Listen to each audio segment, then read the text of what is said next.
Good morning, everybody. Today is Friday, September 22nd. I believe that makes it the last day of summer.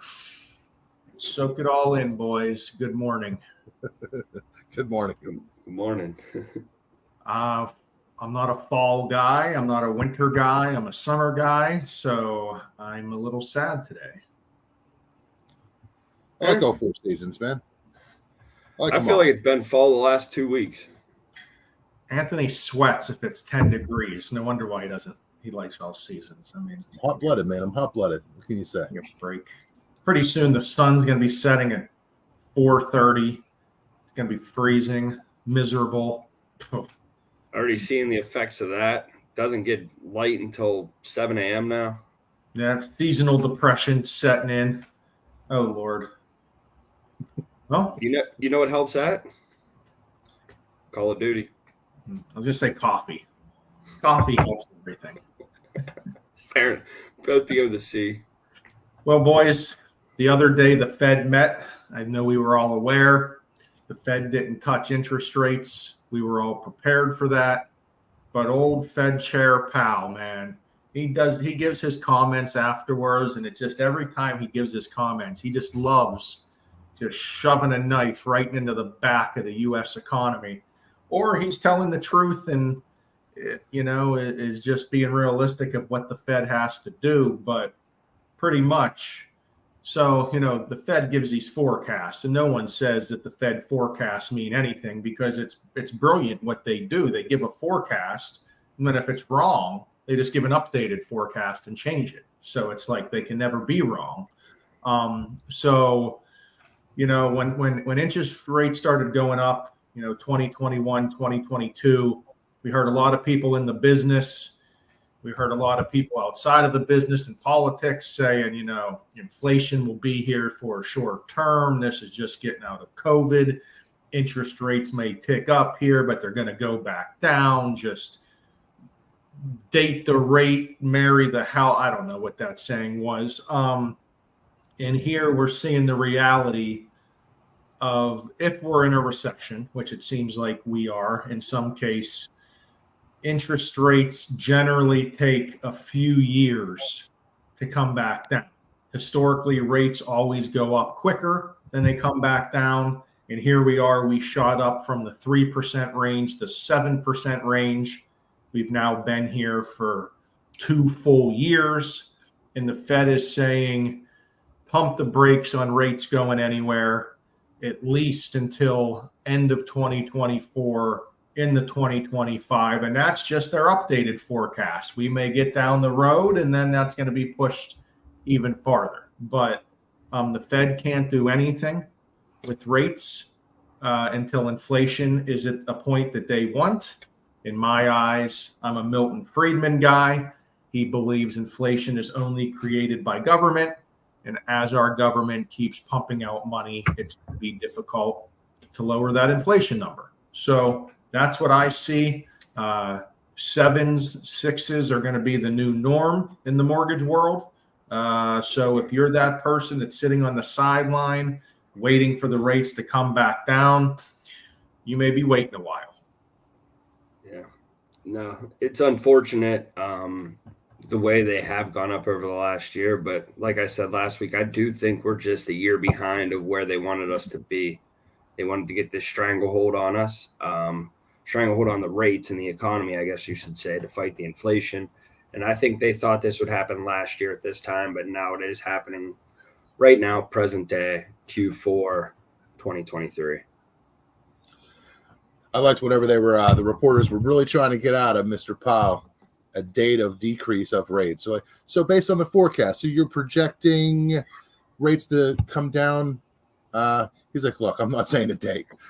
I'm not saying an exact time frame. They're probably going to be for longer. But I mean, even still though, if people remember back in 18 and 19, I mean, rates were in the mid 6s. If you remember back in 19 and 18, I mean, they're a little higher now, but yeah, they're going to be higher for longer. So, unfortunately, I just think the public and real estate agents need to be aware that interest rates do move with the market. So when the Fed chair makes comments, that instantly affected rates. We were, about 0.25% higher yesterday than earlier in the week because of that information. Will that be a temporary uptick? Will they come back down? Of course, we're always keeping an eye on and trying to watch, but no one ever knows. So you always have to pay attention to what the Fed is doing. Our business is in the news every day, it seems like now. And we want to keep hearing rates are coming down, but frankly, the economic news isn't allowing for anything to happen very quickly. Especially we got next week. I mean, it's been happening here for the last week, but we got the government shutdown looming next week. So that could change things as well. Why is it that we have a government shutdown like twice a year all of a sudden? This is so stupid, man. It's all about their spending habits. It's literally a fight over the spending habits. I think Ukraine's a big deal on this one. How much money they're going to keep shelling out to Ukraine? Did they say like 27 billion, Tom? 27, I think, 25 to 27 billion going to Ukraine. I mean, that's right there is raising your rates and raising inflation. I mean, I'm not a math major, but if you're sending billions and billions and billions of dollars outside of this country while our economy is hurting, it just doesn't make sense. Or if it does make sense, it's not going to help us back home here lower mortgage interest rates. And frankly, I'm selfish. I'll admit it. All I care about is mortgage interest rates because it's going to help my business. So when I look at politics, when I look at a war in Ukraine, if it's making interest rates higher, I don't want it. Yeah. I mean, it's a shame what's going on over there. I don't think any of us want that, but I mean, I don't have an answer. I try not to make too many comments on things I don't have a solution for, but well, my hat is off. Driving inflation higher. My hat is off to everyone on the screen because people may laugh at us and say, you guys are too conservative or you're always being negative. But from the beginning, we were discussing that this is going to be longer than anticipated, that we got to ride this out for a while, and that we were always shooting. We were hoping 2024. Now it sounds like maybe 2025, but kudos to all of us for not trying to be that person that just was saying that rates will drop in 6 months. Because frankly, if you were in the industry and you can see trends, it just wasn't going to happen that quick. So good job, boys. Moving on, something we haven't had to talk about in years, believe it or not, but they're back. They affect pre-approval. The calculation for them are different now than before. And that's student loans, baby. They are back. So what I'm hearing, I don't know if this is true, to be frank, but it seems like, Anthony, you can stop scratching. I can stop what? Sounds like you were scratching the screen. You got a cat over there. No animals.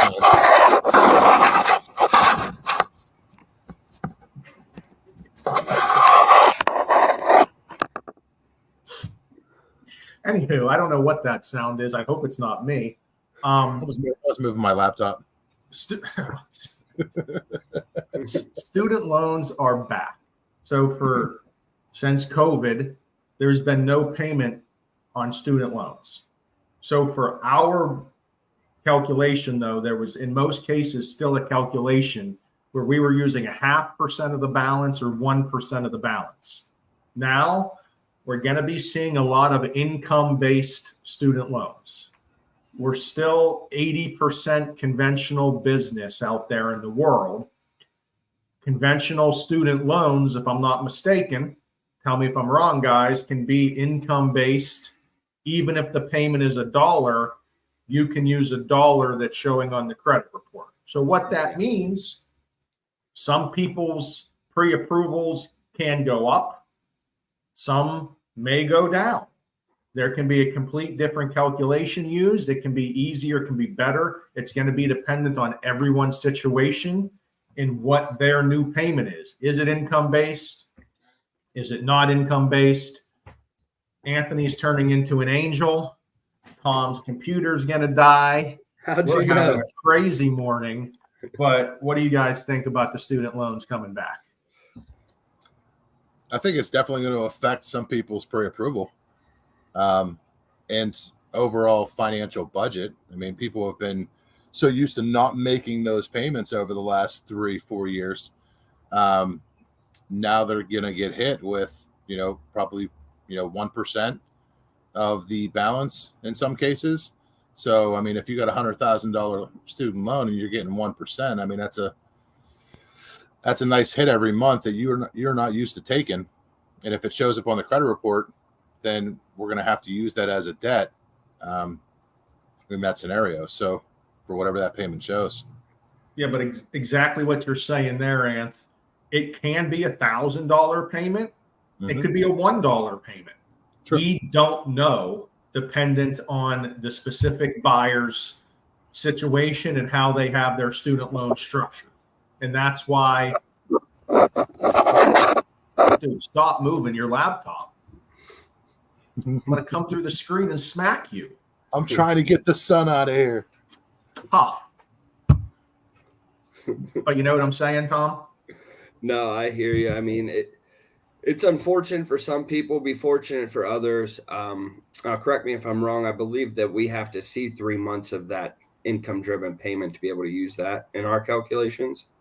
So we might not be able to jump to that right in the first month, but we haven't received any word from our GSEs on what and how they're going to look at that. So we can't update you on that, but it is going to definitely affect pre-approvals and the overall. I think that's going to affect the economy as well. Answer me this. How did all of these student loan companies, everybody in the United States has a student loan. I don't even know the number of student loans, but all these companies didn't take a payment for 3 years. How did they pay their employees? How did they pay their employees? These are only federal student loans. Okay, Yeah. but even in the federal whatever, and what did those employees do over the last 3 years that they didn't have to collect any payments or do anything? I mean, we just called up the IRS or the Treasury and said, we need another $1 billion printed on up. There we go. That's what we did. Yeah, We've been doing. that raises inflation as well. So Of course. all these little things that we keep talking about are why our rates are higher. Elections have consequences, and we have one coming up. And that's all I have to say. Have a great Friday. Call us if you need a pre-approval, open house flyer, whatever you need. We're available. Steelers are in Vegas, baby. Steelers are in Vegas. I hate football. Talk to you guys later. Goodbye. See you guys.